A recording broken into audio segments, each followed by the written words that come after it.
Time for the 49ers Rush Podcast.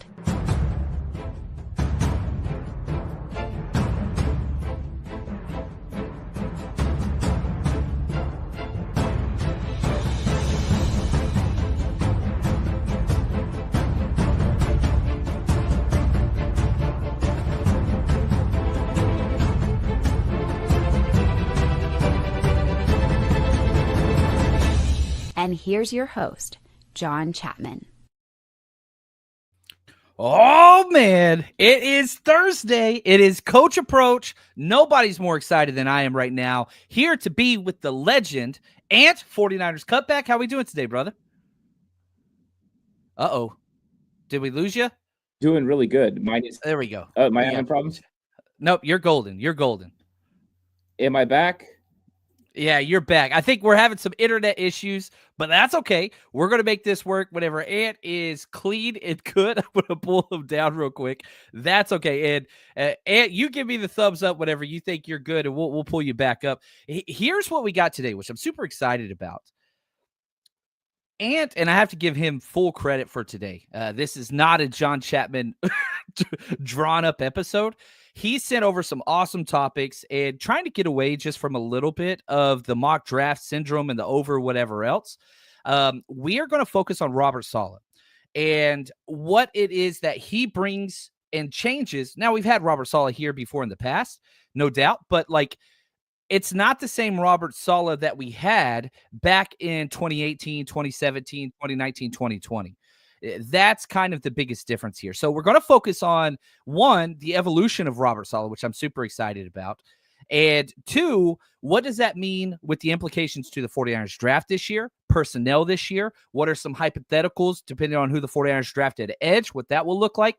And is it going to be more of a Jets defense than what we saw with the 49ers? So I'm going to pull back Ant. I think he's ready. Ant, we back? Yeah, because internet will not keep me down. That's right. Hopefully, I will not have any more problems, but we know how Xfinity is. You pay for great internet, but you get nothing. Nothing. I feel like Willy Wonka right now. You get nothing. Good day, sir. That's right, man. Gene Wilder, what's up? I freaking love it. So, Ant, I was just singing your praises. This is a Robert Saleh heavy early show, and we're going to see kind of where this takes us. So where I want to start, and if this is okay with you, I want to talk about Robert Saleh, what his evolution and coaching and scheme and adjustments, because when we first saw Robert Saleh, this is the first place that he called plays back in 2017, showed up with Shanahan, wasn't even the first, they wanted Gus Bradley, didn't get Gus Bradley, but you got Robert Saleh. And early on, I was probably one of the loudest critics of Robert Saleh because from my coaching background, my number one thing in a positive coach is somebody that gives a team a schematic advantage and can adjust in game to take away the opposing team's, number one thing, especially as a DC. Robert Saleh couldn't do that early on. And I still get a lot of emails like, oh, are we still concerned with Robert Saleh not adjusting? But that didn't last long. Once we got into 2019, in-game adjustments were like a regularity. Where were your thoughts just on early Saleh with the Niners all the way up to 2020? What are some things that you thought he kind of grew on? Yeah, I think early on, it felt like he was just trying to mimic exactly what Pete Carroll did in Seattle. We're going to sit in our cover three. We're going to play the base. We're going to expect our defensive line to get home. And he had some dogs up front, but he didn't really have closers out on the outside that could get it done. Richard Sherman really came into his own in 2019. That helped a lot. Then Emmanuel Mosley came on the scene. But I thought that through the time, he got more aggressive. He got more willing to put pressure on the quarterback and come up with some blitzes. It wasn't a ton, but it was here and there. They started disguising a little bit of things. But, I mean, a lot of what made it easier for Robert Saleh was Nick Bosa, D Ford coming on the scene. Plus, you had Fred Warner really step up into being that big-time linebacker that they needed. Some key draft picks helped, but I thought Robert Saleh's approach as well. We're not just going to sit back. We're also going to come after you. And if you look at the 2020 Robert Saleh defense, they were still able to generate pressure, even though there was no Nick Bosa. There was no D Ford.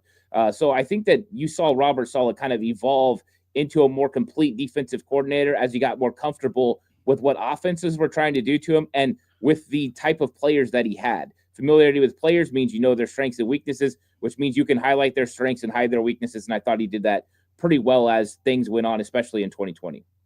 Right. And so, like, here's the thing that whenever I look at the 49ers meetings and, you know, their top 30 shaken out now, they've met with more corners than anything. And I keep going back, and somebody's like, well, man, we have 2 young corners. Diamador Lenore's locked up for a long time. I'm excited. He's going to be with us at the draft party. What's up? 49ers Rush Road Trip. And then also you've got Renardo Green, your Florida State guy who, man, shine. Can he stay healthy, whatever else? But he's still a stud, and you're building around him. Now, this is the interesting thing with Robert Saleh with me. Because when he was with the 49ers' his early stint, it was all about the linebackers. Fred Warner allowed him. It was a linebacker-focused defense. You had Azeez for certain moments. You had Dre Greenlaw. You asked your linebackers to do everything. Then, and this is where the evolution of Robert Saleh happens, 2020, everybody gets hurt. Everybody gets hurt. And you got Kerry Hyder as, you know, an 8-sack guy and all those things. That's when he starts to like, man, you've got to change what you're doing because you had nobody out there. Then he goes to the Jets. Well, guess what? He didn't have elite linebackers. You had C.J. Mosley, who's a thumper and kind of 1980s style linebacker, but not a coverage guy. So what does Robert Saleh do? He drafts Sauce Gardner, top 5, and shifts everything to more of a man coverage, not that cover 3, not the match quarters, not all that stuff they did with the 49ers. It was a man coverage, 2 high shell look. And I was able, I'm kind of proud of myself. And this is what happens when John Chapman can't sleep. I go through tendency reports on Jets 2022 tape, and I found the exact moment where Robert Saleh pivoted away from zone whatever, and it was the Jets. It was Jets versus Bills, Week 9, 2022. Josh Allen comes out, torches them first half. Second half, adjustments. Goes to a man, 2 high shell defense against the Bills and Josh Allen. Josh Allen threw for 58 yards and 2 touchdowns in the second half. They never looked back. So my question is this defense now under Robert Saleh going to be linebacker focused? You still got Warner, not really anybody else with them. Or is it going to be core focused with Demo and Renardo Green like we saw with the Jets? What do you anticipate? Or is it going to be a hybrid? I think it's going to be a hybrid. I think you already got Fred, so you're going to feel really comfortable with him. I think that's why they wanted to keep Dre. I think that Dre kind of would have been that guy next to Fred that you would have been able to focus on linebacker and still make it linebacker-centric. But I think you do have the talent on the outside to make this defense multiple, and that's really what you want, is to be able to do all things, be one of those defenses that can change depending on what personnel you're going to face on the opposing team. That's how you're going to have the most success. What am I facing? What does that quarterback struggle with the most? How can we stop the run the best? And being able to do it all is what makes defenses great. And so that's going to be one of the key elements. Right now, I would say they don't have those linebackers. They got Fred, but they need to make sure D. Winters or whoever they bring in is going to be able to handle the load that can be put on them. And also, what are they going to do on the outside when it comes to nickel situations? Right now, we got, Trey Brown. Okay. What are you going to do to make sure that when that happens and you go nickel, which is about 70% of the time, you're going to have the right guy out there? So I think there's still some things to address. But if I was thinking like a 49ers defensive coordinator, I would want to be as multiple as possible because you're going to see a Rams offense. You're going to see Seattle offense. Those things are going to look familiar to you. But then when you play some of these teams that are in other divisions, that's when it gets a little bit interesting. You got to be able to change it up. Yeah, and I think everything, Nick Bosa's Nick Bosa and one of the highest paid, whatever. I understand that. Fred Warner is how you design your coverages, your run gaps, your blitzes. Everything is around 54. Now, the good news is he's going to be a Hall of Famer. I feel like he's already – I think that Fred Warner's already Hall of Famer. There's more that he could add on to be an instant, first-year type guy. But anyway, you have a Hall of Famer in Fred Warner. You design it around him. So – couple questions, because shout out to Ant, because this is reframing part of the notes that he sent over there. Robert Saleh has had success with late round linebackers, whether that's Dre Greenlaw. He drafted Jamie Sherwood, who was a defensive back at Auburn in the 5th round, right? It shifted him into an all-pro linebacker. Absolutely incredible what he was able to do with that. So question, this linebacker class is rough. R-U-F-F. I'm not the biggest fan. And the one thing in common with all the linebackers or DBs that he's transitioned down, whether that's DFF, Marcel Harris, Jamian Sherwood, I'm sure there's more that I'm missing. There was another Alabama guy that he did it with early on. Was it Marbury?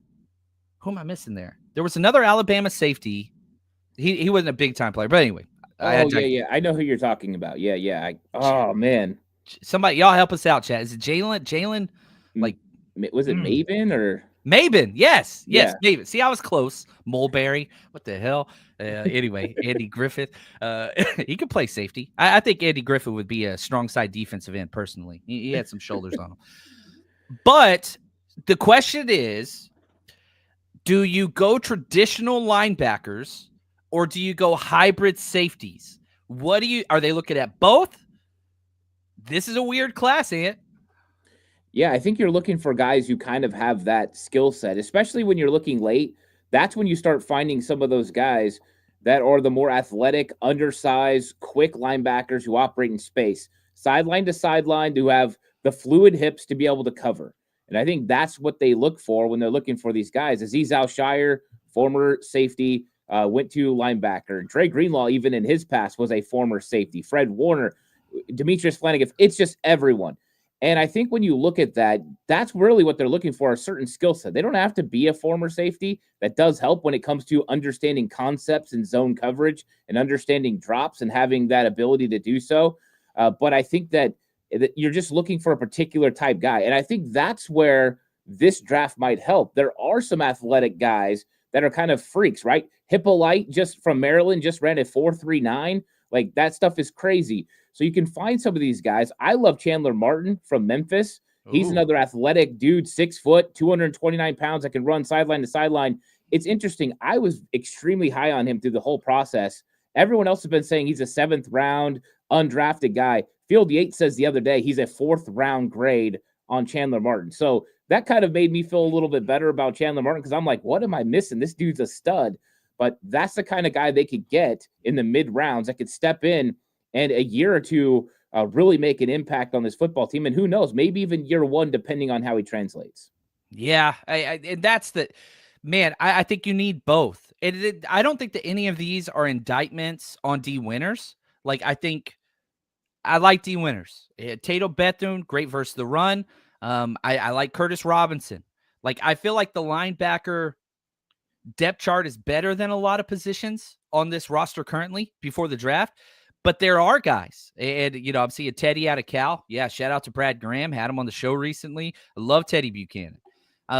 If there's safety, there's 2 safeties that I was like, these guys would fit. One of them isn't a late round guy. Kevin Winston Jr., Penn State. I think he's kind of a 3rd, 4th round guy. 6'2", 215. The aggressiveness, the tape, he could switch. Like, yeah, Jamian Sherwood, I think, was like 6'3", 215. And so, like, you can do that. A late round, a DeRicky Wright, undrafted free agent out of Vanderbilt, 6'4", 230. He's another guy, again, late round project move. But I identified 3 linebackers that I like, and they're all late round guys. Smael Mondon Jr., who I thought I was like, he's a rush crush guy. I was like, dude, I'm way higher on him than anybody.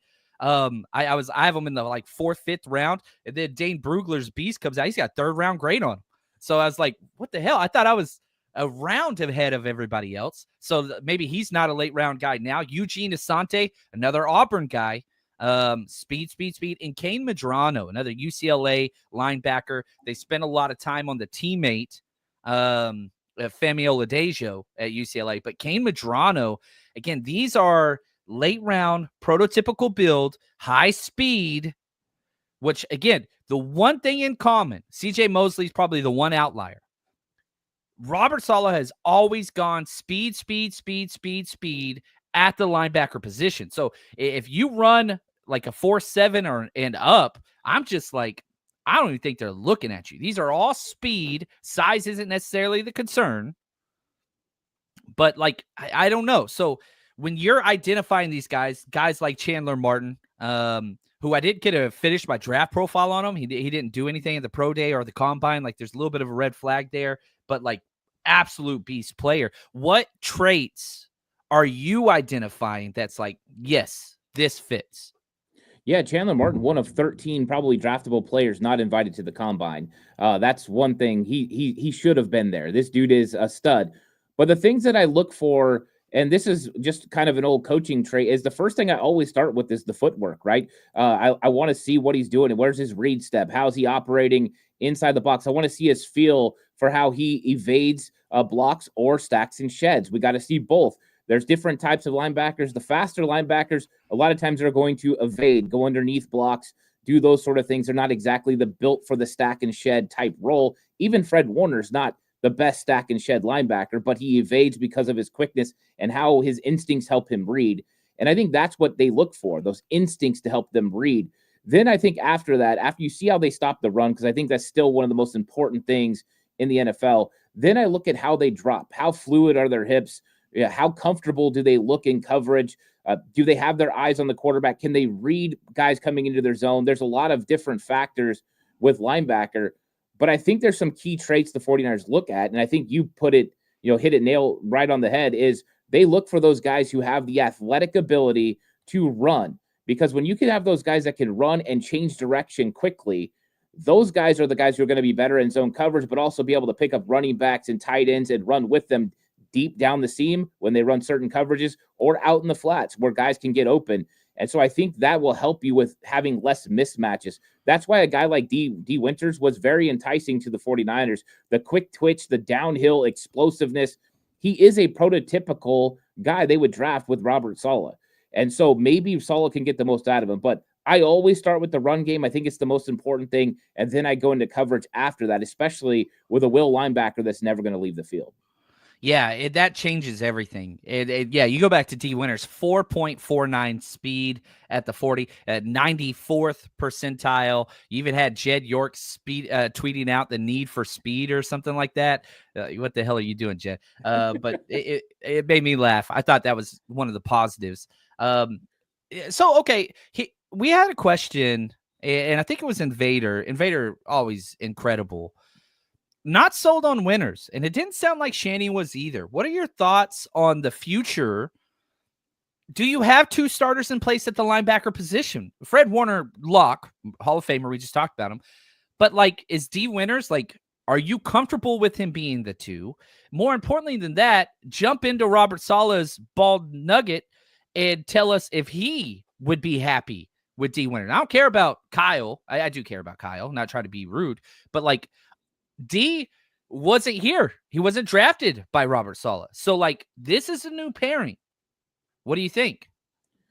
I think first off, D Winters is going to be the starting will linebacker, minus them hitting a linebacker early in this draft like Jihad Campbell. That's probably the only way that he's in a running. And even then, figuring out the defense and translation as a linebacker is difficult. I think the only other way is if they go free agency, right? You brought up CJ Mosley. That would potentially make sense. Getting a guy like Eric Kendricks, they already went that direction last year. And of course he left. This time it wouldn't be the same. But I think Robert Saleh is going to like D Winters. And I know this for a fact because of all the years I coach, and I'm sure you have too, is a lot of guys come in and see the traits and they look at a player and they say, you know what? They just weren't used right. They just weren't put in the right situations. But when I get my hands on them, I'm going to be able to use that talent. And anytime you have the type of speed, athleticism, and the instincts that I've seen from D Winters, there's an ability to change this guy's fortunes from being a guy that's thought of as maybe should be a backup to a guy that could be an absolute stud. And he has been extremely good in coverage. This guy was really good in PFF, over a 70 grade in coverage last year. And he was playing Sam linebacker, some will. He's going to be at will linebacker in cover situations 70% of the time in nickel. So that kind of suits what he does well. His problem is he hasn't stopped the run as well. Can we make this guy fit better? Can we make this guy be able to evade blockers? That's going to be one of the keys. I think Saleh probably believes he can turn D Winters into a very solid linebacker because I think he is very similar to a Jamian Sherwood or to Azeez Al-Shire. I think that those guys kind of translate. He's even more electric when it comes to speed. So I think he will like him. And I think that might be what Robert Saleh is thinking at linebacker with him, and maybe even at safety with the way that they've evaluated safety so far, that they might have a couple guys he believes he can turn into consistent starters. Yeah. And man, I hated that D Winters didn't start and play more last year, especially, with what happened with Devondre Campbell. But you look at one of the few bright spots from this coaching staff was week 16 against Miami. You're out of the playoffs. It's done. He started and played 51 snaps week 16, 62 snaps week 17, 62 snaps week 18. So you got 3 solid games under his belt. You talked about, man, coverage grade. He had an 80 coverage grade. The speed is there.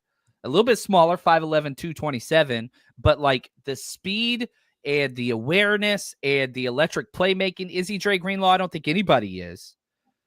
I'm comfortable with him being our 2. The problem is I'm not comfortable with our 3 or 4. I have much more confidence in Curtis Robinson, but then you have the injury. I love Tatum Bethune versus the run, but today's NFL, if you can't cover, it's hard to get you on the field. And we have not seen from Tatum Bethune. He's got to grow there. So so again, go back to kind of one of the previous statements or questions. Is the 2025 defense going to be built around defensive backs and corners like you did with the Jets, or linebackers if you only have one? If you punt on linebackers this draft, I don't know. I feel like you have to address the linebacker position early or the cornerback position early. You cannot wait on both. Do you agree? I think that to a point you're on to something. My question is, Dre Greenlaw was a 5th-round pick, yet we got impact for him in 2019 right away. And so I think that linebacker is one of those positions that you can target in the middle rounds because guys are going to fall, right? Where's Jeffrey Bossa going to go? And people brought up Teddy Buchanan earlier. Those are guys that could be plug-and-play Sam linebackers who, D. Winters plays Will. You said you feel comfortable with him as the second linebacker. And then you plug and play one of those guys. They compete with Tatum Bethune. Maybe Bethune gets better when it comes to coverage a little bit. He is very solid against the run. We can all agree that this dude can step up, good instincts, and he plays faster than his speed because he's not a Robert Saleh prototypical linebacker running a 4.75 out of Florida State. Like that's not the guy that you're expecting to go out there and play that way. But I think that he's got some potential. And so I'm still hopeful that he can develop into a steady guy. But I think there are some mid-round guys. And who is the guy? And I get it. There's, Demetrius Knight, there's Chris Paul, those guys that are kind of mid-round.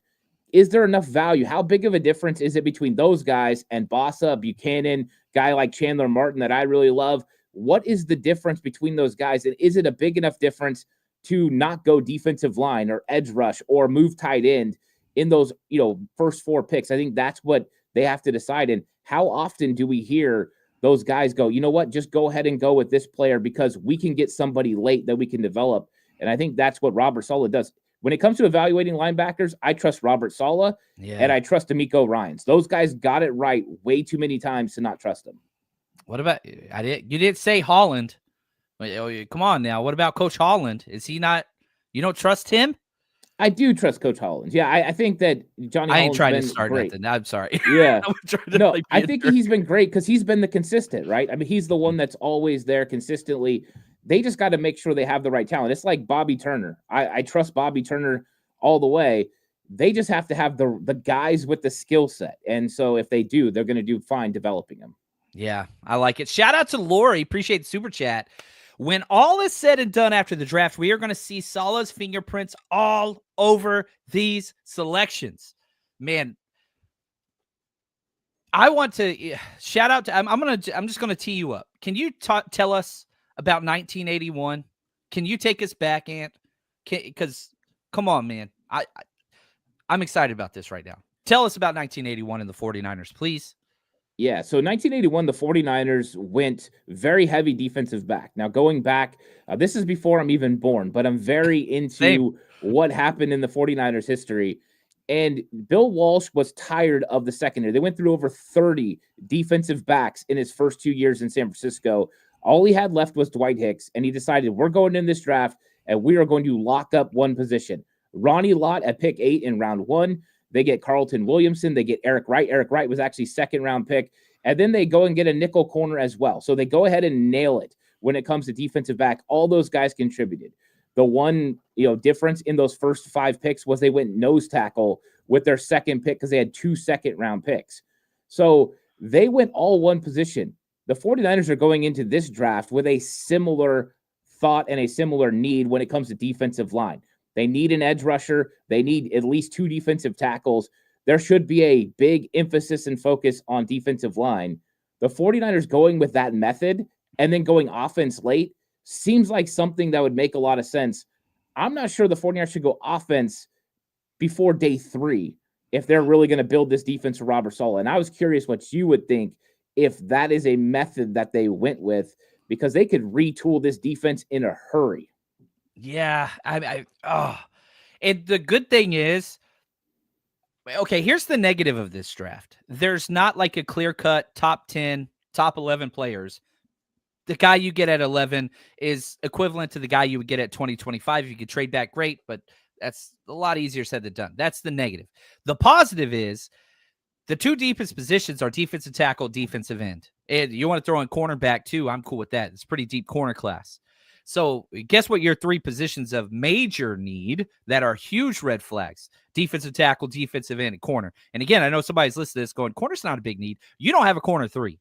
You do not have a third corner in a league that plays 70+% nickel, which is 3 corners. So, like, you don't have a number 3 guy. And I'm old enough to remember, I don't even want to say this now, that stupid Ryan, I love Ryan Fitzpatrick. He's not stupid. The stupid Miami Dolphins game where, our corner 2 goes out, Keller Witherspoon, whatever, and we just get torched. The same guy gets torched nonstop. And it's like we were completely helpless. Robert Saleh was on that team, by the way. That was 2020. And you've got to have somebody. And right now, it's Trey Brown. Missed 39 games in 4 years, mind you. You have to address those 3 positions. I don't think that you have one starting caliber defensive tackle. Evan Anderson's nice. Jordan Elliott's nice rotational player, great special teams player. I think you have one starting caliber defensive end. I'd like Yatir Gross Models, but I think he's a rotational bit. I like Sam O. I think he's a rotational bit. You don't have starting caliber players at multiple positions. So let's just play it out. 11, defensive tackle. 43, defensive end. You want to switch those, whatever. 75, corner, right? So if you just do those 3, and then afterwards, because you're returning almost all your offensive starters. You lost Aaron Banks, not much of a loss. Debo, that hurts, but you already drafted Ricky Pearsall. Like, man, just give me 3 out of 4 of the first picks at defense. But again, what if they go linebacker early or safety early? Or does that negate the defensive tackle, defensive end, corner needs that are just red alarm level? Do you agree on those 3 positions that they are just like, man, these are scary needs for the 49ers currently? Yeah, and I think that when you look at positional value of what the 49ers have done and what Robert Saleh has done, whether he was with the 49ers or the Jets, defensive end is the number 1 priority normally. Then defensive tackle, and then I would say cornerback before linebacker. They've been able to get mid-round linebackers, and Saleh did it even when he was on his own. You brought up Sherwood earlier. So he's been able to hit on those guys later on. But we've seen even D'Amico Ryans, when he went to the Houston Texans, he went and got Will Anderson. He's like, hey, we got to get that guy. They still brought in Danielle Hunter. So I think that there is an opportunity to still strike on those guys early. And I think the corners, especially in day 2, there's a lot of really good corners that the 49ers could end up getting that could change the game for the 49ers. So I'm with you. Edge, defensive tackle, cornerback, those all make a lot of sense for the 49ers, especially day 1 and day 2. And I think that's how you change the team really fast. I think you're muted, John. Sorry about that. Whoops. I had to clear my throat. I missed the click on the back. Bid, edge, defensive tackle, quarterback, then linebacker. Man, if you just do those 5 picks, that gets you through the 4th round, but then you'd still have 4 picks left over for the offense. Like, the 49ers are loaded whenever it comes to, draft capital with what they have in this draft. So you're afforded the ability to do some kind of crazy things and take 5 straight defensive players. And I got to say, I love all the Eric Wright positive comments in it. We had him out to one of our rush. We had him and John Taylor out to it was Brock Purdy's first game. It was one of our first home events that we threw. It was cool. Jed York came, John Taylor came, and Eric Wright. And it was so funny having Eric Wright and John Taylor. We sat them next to each other. And the whole time, Eric Wright's chill as hell. Dude's like as mellow as they get. And John Taylor's just roasting him, making fun of him the whole time. He's making fun of everybody. Like, John Taylor's hilarious, and Eric Wright's just like shoulder to shrug. Like, I don't care. It was awesome. But I do have to say, and real quick, man, if you guys want to participate and meet the next legend, my favorite 49ers player, Deommodore Lenoir, he's going to be coming out to the draft party. And even more important than meeting and getting an autograph and picture with Deommodore Lenoir, which those tickets are up right now, 49ersrushroadtrip.com. You can go get those now. You're going to get to meet Ant. Ant's going to be there both days. We're going to be broadcasting live 49ers draft panel. My buddy Chuck's flying out from Chicago. If you've watched our draft parties in the past, that's day one. We're going to be over at the Broadway Studios in historic Broadway Studios in the North Beach, downtown San Francisco area. Shout out to Knees Up Venues for helping us secure this spot. Niners fans owe that company. If you need a venue, Knees Up Venues is the spot. And then day two, Demo's only going to be there for day one. So if you want to meet him, you got to come out Thursday. But Friday's for the Draftniks. These are the crazy, crazy people. We'll be broadcasting all day, all second round and third round. Nothing but Niners content, giveaways, trivia, you name it. It's all going to be there. So go get your tickets, 49ersrushroadtrip.com. Kids get in free. And all we are trying to do is create the best, absolute spare, no expense, best 49ers draft party imaginable. If you know any 49ers fans in the area, please let them know. 49ersrushroadtrip.com. I'm excited to see you in person, Ant. It's been too long. Yeah, it's been since training camp. I mean, we basically see each other in passing almost. Sometimes we get to sit by each other, but the way that they handle training camp is crazy. Just getting a seat that you can see is one of the biggest goals. So yeah, it's always nice to get to see you, and it'll be nice to kind of hang out and get to experience the faithful. It's been a little while. I haven't been around a lot of the listeners in a long time, and I'm looking forward to interacting and talking to everyone. Everyone's always got good things to say, and everyone's so positive. It's a good environment. I'm looking forward to this a lot. I think it's going to be a very fun weekend, not just for us personally, but for the 49ers as well. Yeah, and I'll say this. The draft is beautiful because it's a time of potential. It's almost like a kid, and Christmas is around the corner, your birthday. Like, you get new members added to your family. You know what I mean? Like, anybody that's played for the Niners, like, pretty cool. Yeah, some we might not like remembering, but that's okay. We're going to get 11, probably not 11, but that's how many chances you have to add. And I'm excited about that. Now, the 49ers are doing their top 30 visits, and Rob Louder put in the chat, and so did Jeff and a lot of others. The 49ers are hosting Shamar Stewart, right? Today or tomorrow, on a top 30 official visit at Santa Clara right now. What are your thoughts on Shamar Stewart? You know, we talk about the need at end. He fits that. The prototype, he fits that. Would you be comfortable with the 49ers taking him in the first round? I'm not a huge fan of Shamar Stewart, but I think when you're talking about due diligence, let's see what it's all about. Let's get him in a meeting room with Chris Kasarik. Let's see what he can do. Let's see if it translates. And I think that is important. You want to know what this guy's about mentally, see what he can handle when it comes to football acumen, IQ. There's a lot of things that go into it. And if you look at what the 49ers have done with their 30 visits, they also met with Mykel Williams. So this is another big, imposing defensive end that's going to be able to set the edge. Landon Jackson, another 30 visit. He's more of a second-round guy, but kind of built in the same athletic freak profile. And I think that's what they're looking for, somebody that has the ability to set the edge but can still bring pressure off the edge. The other 30 visit for defensive end, Mike Green. And so I think that you got a certain type of player that they're targeting.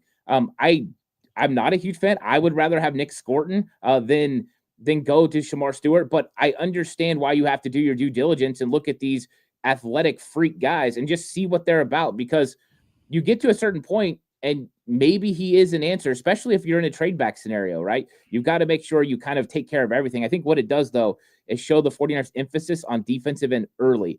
And I did a video about this yesterday, was looking at those 30 visits and kind of figuring out where the 49ers could target.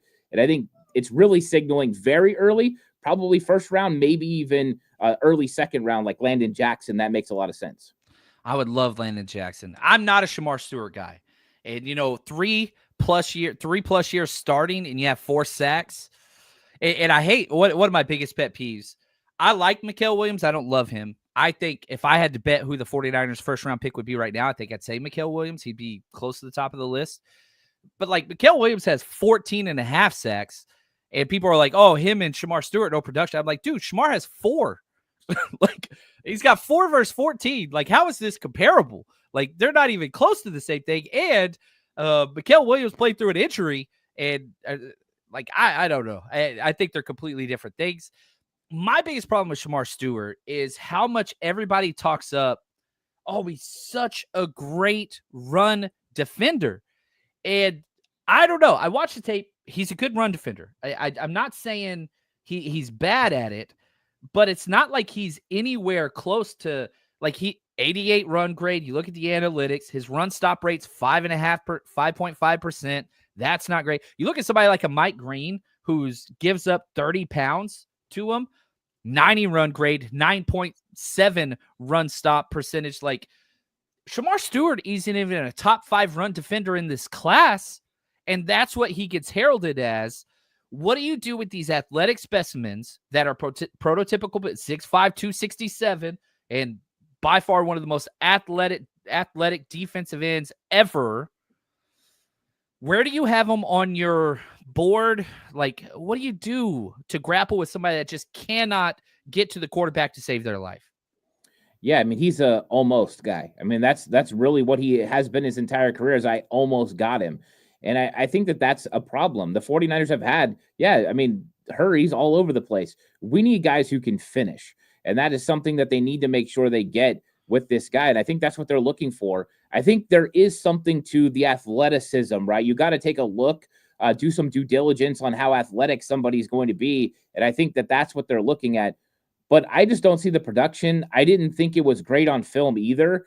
So this would be a complete production type look for the 49ers, a production type pick, or a non-production type pick, a look ahead. What could this guy be? A projection. And I just don't see it. I'm not a huge fan of this. I'm not surprised they're bringing him in. I kind of said I thought there were going to be more defensive ends to come. And I think there probably will be as they do due diligence between round 1 and round 2, because they have to get that guy. Yeah, I mean, you've got to get an edge. But I'm just like, man, 6 tackle for losses, 4 quarterback. Like, why can't he produce in the run game? Yeah, 3 years. Now, Texas A&M is a terribly coached program, and whoever goes there does bad. But Nick Scorton, twice his production in 1 year than he did in 3. Gosh, man. You're betting on he needs to go to a team like the Colts, like that are just all about traits and never winning playoff games or division titles. He's Chris Ballard. Like, Chris Ballard loves Shamar Stewart, and that's where he belongs. Quiddy Pay is my athlete. Like, I saw somebody say, Shamar Stewart is a Myles Garrett clone. Somebody said it in the chat.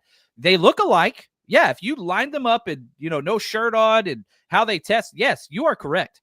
They could not be further from the truth. Texas A&M completely, like, everybody got better that left Texas A&M, including Walter Nolan, who he was a part of that. Nobody could produce, but Nick Scorton did. And I don't know, man. Yeah, coaching matters. And Georgia has a very, very similar defensive front scheme where they line Mikael Williams, basically played the exact same role where he's in that kind of 4-eye, head up, 5, tight 5, whatever, and they run through their linemen. They do not do the bend. Those of you who've watched any Robert Bill film at Georgia, and you're just so frustrated seeing a 4-4 guy run shoulder to shoulder, head up, to every single offensive tackle he's ever played against. That's not how they build their defense. That's not their scheme. But at some point, you got to do something. And if you watch that Armand Mimbu, Missouri versus Texas A&M, he literally is pancaking this dude in pass pro. Like, I don't want to say, look like Tarzan, play like Jane, right? That's what the old adage is. He plays tough and he plays mean. He has no plan whatsoever. The athleticism does not pair with any type of skill. He's a straight line burst guy only that doesn't bend. I have him ranked, I think, in the 60s, a back end second round grade. If you took him at 43, I would be cool with it. Still wouldn't like it. But he's going top 15 though, right?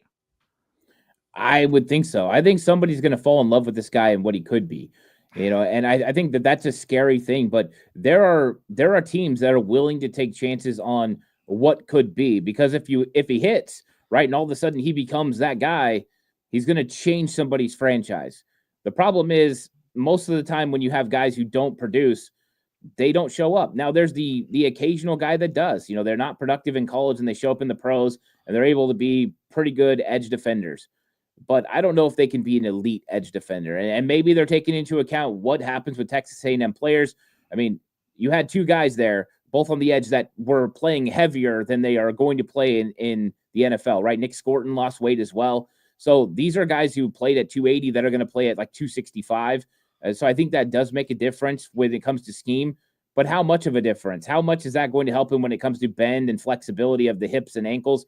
I don't think so. I think this is a tough one for me. I think if they selected Shamar Stewart at pick 11, I would be a little bit nervous about that selection. That would be one of those ones that you're like, oh no, this is a full bet on Chris Kasarik figuring it out and getting the most out of him. So I'm not. Who has he gotten the most out of though? Who has Chris Kasarik? I know like he's like lore and protected, and we're not allowed to say who has he improved. Everybody like Arden Key. I don't know. DJ Charles Jones. Minihue, DJ Jones, and that was a 2-year thing. Like DJ Jones was terrible for 2 years. People will forget that. Like he couldn't crack the rotation. Then he exploded year 3. Year 4 was awesome. He goes to Denver. Man, he went back down. You are correct there. And anytime you talk to Chris Kasarik or the media does and asks about a player, he compares every single player to DJ Jones, which I think is hilarious. And so yeah, DJ Jones, that's 3 years ago. Arden Key, that's 3 years ago. Not that I'm like out on Chris Kasarik, but I'm not risking a first round pick on potential for what he could be because of Chris Kasarik. It's the old Family Guy clip. Oh, we could have a boat. Yeah, but you got this mystery box. Mystery box could be anything. It could be a boat. Like, why don't you go get the boat? And I think that there are a couple of guys out there that fit that. I had a question from Niners Win on Twitter that I wanted to kind of get this goes back to Robert Saleh. Mike Green. I think Mike Green is a great player. I think he's worthy of the 11 overall pick. We've talked a lot about the off-field stuff. Mike Green has other concerns as well. 1-year workout wonder. How come he only couldn't start at Marshall year 3 and only got one start 3 years out of high school?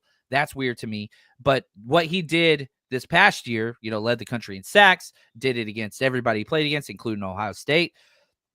What are your thoughts about Mike Green and what this defense would look like with Bosa on one side and Mike Green on the other?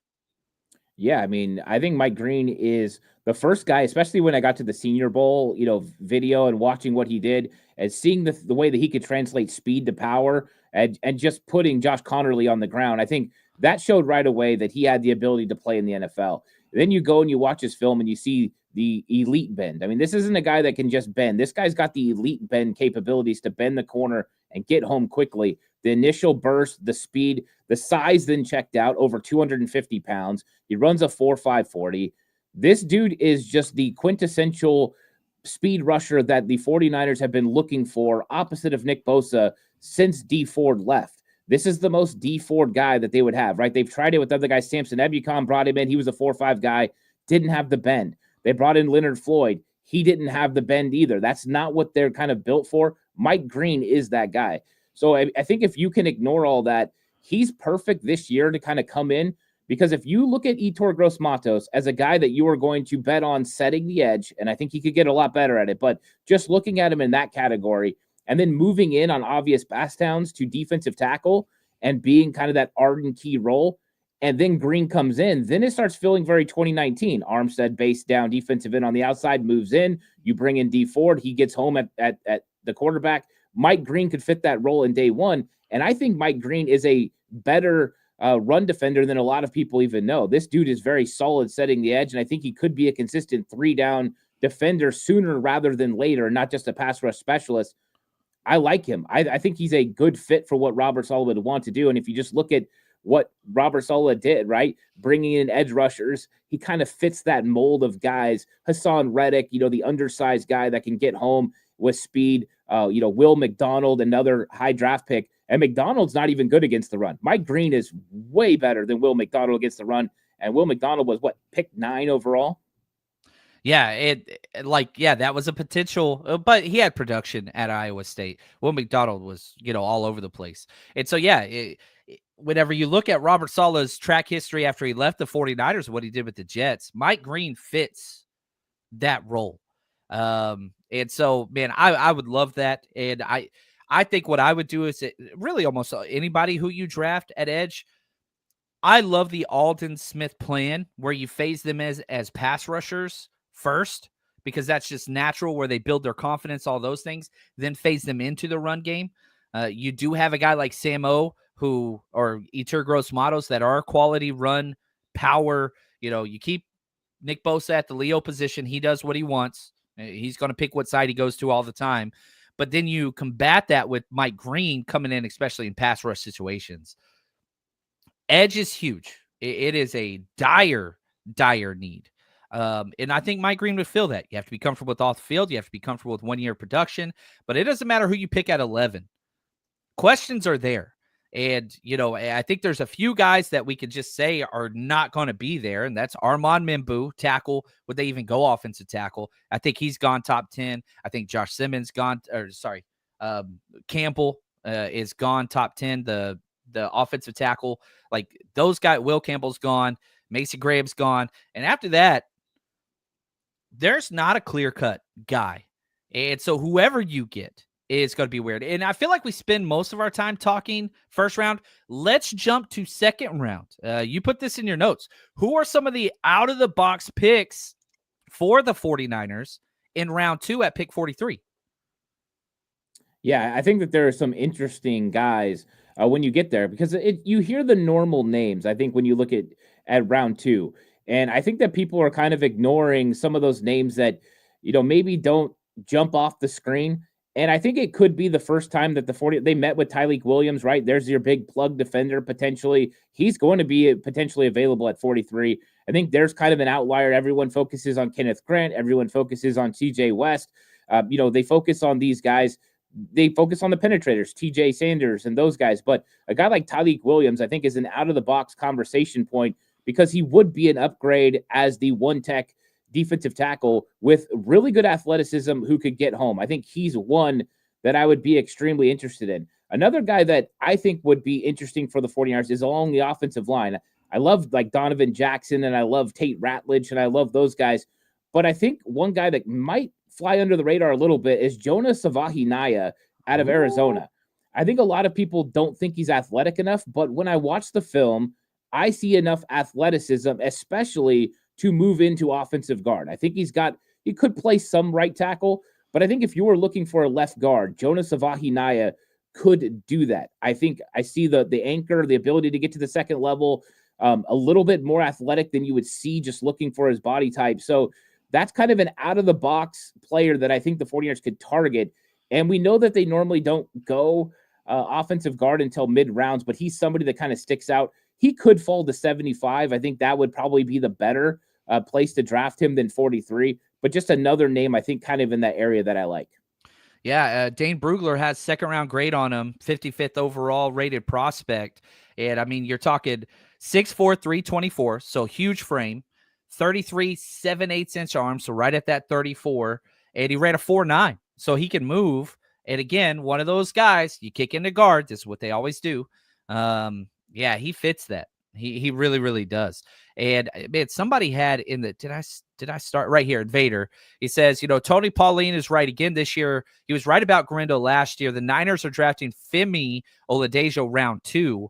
Yeah, that's hard to bank on. I know everybody loves Femi Oladejo, and I've done mock drafts where you take him at pick 100. I don't think he's going to be there. The upside is just so much. I would not like that pick in round 2. I don't like projection players early. I like projection players late. Round 3, I'm cool with it. Round 2, I don't like it. And again, this is my draft philosophy, and I'll give you some of my second round out of the box picks in a second. I'm not missing early. I'm not swinging for the fences all the time. If it's a quarterback, I will. But I'm not missing. And with the way that you've constructed free agency and completely just bailed on it, and you didn't sign depth, you didn't sign starters, you just didn't sign anybody, you can't miss. So I want middle of the fairway. It's Masters week. Let's go. Keep it playable. Like, we're not missing. And that's how the 49ers drafted last year. Yeah, you could reach on players. You can draft Ricky Pearsall probably 30 spots ahead of where he should have gone. But, like, he fit what they wanted. He was what they wanted. You could say the same thing for Renardo Green. Like, we're getting fits. We don't care about where they're drafted and what pundits or whatever grades. You're getting fits. Guys that fit what we want, that have a lot of experience, not much injury history. These guys are not going to miss. And I feel like it worked really well last year. So some of my out-of-the-box guys, Jordan Birch, edge player, I think it's too early. And all these guys, I think it's too early. Second round, pick 43. But I think that they are guys that the 49ers have touched on, that know a lot about and fit how they play. Jack Sawyer, nobody talks about him anymore. Like, he's dropped down all the rankings. And all I know is when I'm watching tape, I don't want to watch an offensive tackle versus Jack Sawyer. They're all defeated. Any offensive line tape I watch against Ohio State, I'm just like, Jack Sawyer's killing them all. He just torches them. Elijah Arroyo, I don't like spending that second round pick on a tight end, but I think Kyle Shanahan would love to have him. I think Elijah Arroyo is closer to those first round tight ends than he is those third round tight ends. And then one of your boys, I don't know why I always talk Florida State whenever I'm on with you, Azareye'h Thomas, the corner. I think he is somebody that they know a lot about. Tatum Bethune, you got Renardo Green from there last year. They've watched the tape. He fits the Niners mold. A little bit slower, not as athletic as a lot of teams like, but those are 4 guys that I could see. I wouldn't like any of them, but those are my out-of-the-box second. Any of those stand out to you? You can talk to your Florida State guy. It's okay. Yeah, I like Azareye'h Thomas, and I think that there's a chance that he's not available at pick 43. I think that somebody could fall in love with this guy, and he could fall go into the end of the first round. I think there's a real chance that he could, because of the length, the ability to play press man coverage. He does have good press skills. He's got good hips. He plays pretty well when it comes to man coverage, but has this zone potential too. I think that he could fall a little bit of Hairston Jr. A lot of people like his speed. He could go up into the first round. Maybe that would knock down, him or Trey Amos into the second round. But I think Trey Amos, I have as a first round talent. I think he would go in the first round. And then you got Azareye'h Thomas. If he was sitting there at 43, I still want emphasis on the trenches in pick 43. I want to go edge and defensive tackle in the first 2 picks. I think that's where the 49ers find the most value. And I get it. It's a deep defensive tackle draft. But I see some cornerbacks later that you could get potentially at 75, maybe like a Darian Porter, that could do some of the things that Azareye'h Thomas could do, and I think even has more upside when it comes to being a zone corner for Robert Saleh, that I might kind of wait on it.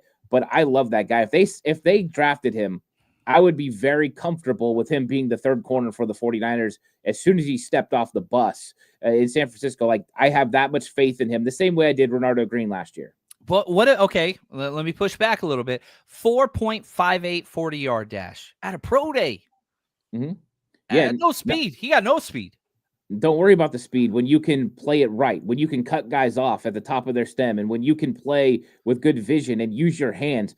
That's one thing that he does well. He gets some holding calls sometimes, but when you're talking about handwork, there's a lot of guys that think they run press coverage well. He does run press coverage well. The redirect, the stay in phase, the contact, there's a lot there. He explodes out of his drop and his back pedal. It explodes forward pretty well. Is he an elite guy when it comes to speed? No. And I think that's why you kind of saw it at the Senior Bowl, right? When he was out there one-on-ones, he's not protected. There can be some problems, but I think he can hold up. That maybe that will scare people away and make him fall into late round 2, round 3. There's always the chance that the speed scares people away, but I think people are going to see the film and the production and be like, I don't know, this dude looks like a guy that can consistently play, especially in zone coverage in the NFL. Yeah, I mean, fun player. I mean, 6'1", 197, huge hands, long arms, elite wingspan, broad jump, explosiveness, all those things. It's just the speed. Corner's the one position where if they don't have speed, I am concerned. I don't think I would be a threshold drafter like the Colts, where if you don't have certain size, length, speed requirements, that's the one spot where I'm just like, you kind of have to have it. But Robert Saleh did coach Richard Sherman. And so, like, not fast, not speed. If you can use the arms and you can do the press like you outlined, there's a path for that.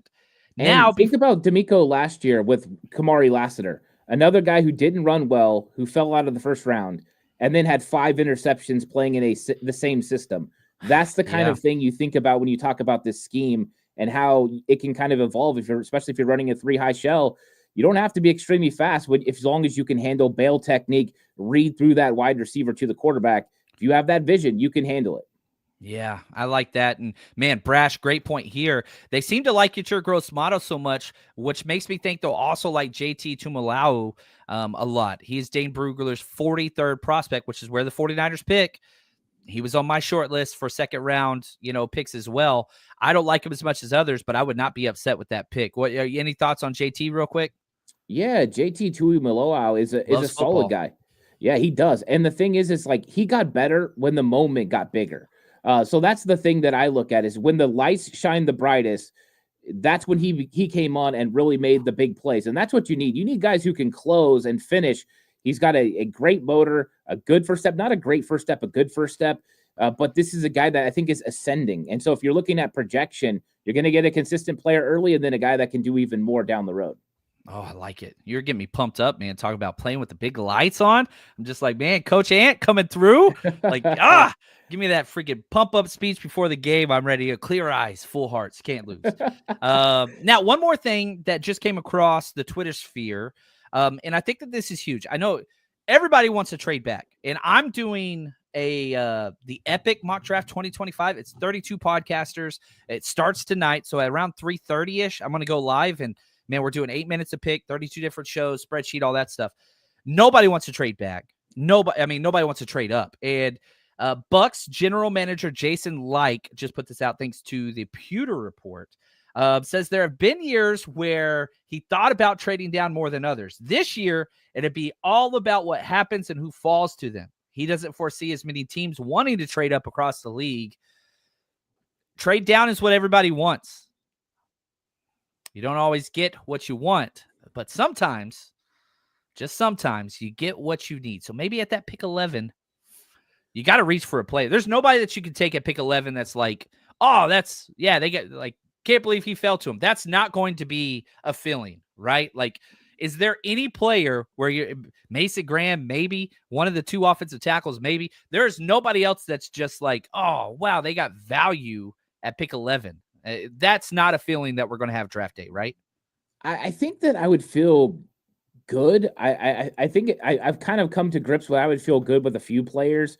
Like if they selected Kelvin Banks, I'd be like, okay, we've got a starting left guard at worst. And I would feel pretty good about that in an eventual left tackle replacement for Trent Williams. So that one I'd feel good about. Mike Green, which means they did due diligence on who that player is. And I can see an explosiveness off the outside that we haven't seen in San Francisco. Those ones I'd feel good. I don't know if I would feel Patrick Willis at 11, like, oh my gosh, we got our guy. Or even Michael Crabtree when he fell to the 49ers was like, holy, we got Michael Crabtree. I don't think I'll feel I hated Crabtree and I felt that way. And I still hate Crabtree and I feel that way. I think some of it too, the Raiders completely just blew Troy it. Troy Williamson, wasn't it? Hayward Bay, Darius Hayward Bay. It was another time they reached on a speedy wide receiver. Yeah, everyone for Al was a speedy wide receiver. And yeah, I just think that you won't get that feeling, but I think you'll think like, oh, okay, now it sets us up for the rest of the draft. And I'm really excited about that. So those are a couple of guys. There's a lot of guys I wouldn't mind, but those are a couple of guys I'm like, oh, I'd feel pretty good about it. Man, I never liked Crabtree, but I ran into him a few times, like back in Texas, and dude was anyway. It's funny. People always say, like, don't meet your heroes or whatever. And I've had the awesome opportunity to meet so many of these players. I completely disagree with that. I think always try to meet your heroes. And if they turn out to be D-bags, then so be it. I try not to bash players. Michael Crabtree's that dude. Nah, bro. Just no. I didn't like him beforehand. I didn't like it. I rooted for him. And I feel the same way about Mac Jones. I can't stand Mac Jones. I can't stand the whining, the complaining, the dirty quarterback play. I can't stand so much about Mac Jones on or off the field. But he's on my team. And I am hoping that he has a lot of success. Is he my favorite player? Am I going to buy his jersey? First off, nobody should ever buy a number 10 jersey for the 49ers ever. But I don't. Are there players you feel that way about, Ant, that you're just kind of like, Yeah, I've had some interactions with some players that made me feel that way. I've also had very good interactions with a lot of players. There's most definitely times very good. more great players as far as personality and just being just kind, great individuals. But yeah, there are players especially that you get on your team sometime that you're not a fan of them. And I think that happens. I think there's the dirty part always comes into play for me. I'm not one that appreciates dirty play. So that's something that definitely bugs me. I don't like that about Mac either. So yeah, that happens sometimes. But yeah, the interactions, you ever want to get turned off on a player, have a bad interaction with that player out in the real world, and that'll change your mind on a guy real quick. So that's why it doesn't surprise me about a guy like Michael Crabtree, because yeah, he ended up kind of displaying that type of behavior later on in his career. And I think that makes you kind of fall off on a guy like that. That's why I loved guys like, Fred Warner and Talanoa Hufanga and Charvarius Ward. These are some of the best dudes that you're ever going to meet. They're just really good people. Yeah, I freaking love it, man. And so again, it's like 95% positive. And I always get emails that I go to these events and they're like, oh, I met so-and-so and he, not cool. And so like people share those stories, but man, the positive stories are so freaking awesome. This has been a blast, and I can't say thanks enough. And in 2 weeks, we'll be in person at the 49ers Rush Draft Night. Real quick, I do want to put out there, if you are a local caterer or know of a local caterer that is a Niners fan and wants to help with our event, we got 2 days. We got a full kitchen at the facility. We're trying to handle all that. So reach out to us, 49ers Rush podcast@gmail.com. Shoot us an email, social media, we're everywhere. I want business with 49ers fans. That's what I care about. I feel like that's a Callahan hour to parts, right? I'm the working man because that's what I care about. And that's who I am. And that's who I care about. Yeah. There it is. Seems like a nice guy. Anyway, Tommy boy, I freaking love it. Anything, Ant, before we jump out of here, my friend? No, I'm just looking forward to the draft party. Everyone, make sure you get your tickets for the draft party. It's going to be absolutely a fun time, and we're all going to get to interact. It's going to be great. And this is the optimism. You brought it up earlier in the show. The optimism of everyone in the league right now. All 32 teams have a chance, and the 49ers do as well to rebuild this team. They're going to rebuild it in Robert Saleh's image when it comes to defense, and I think that's exciting.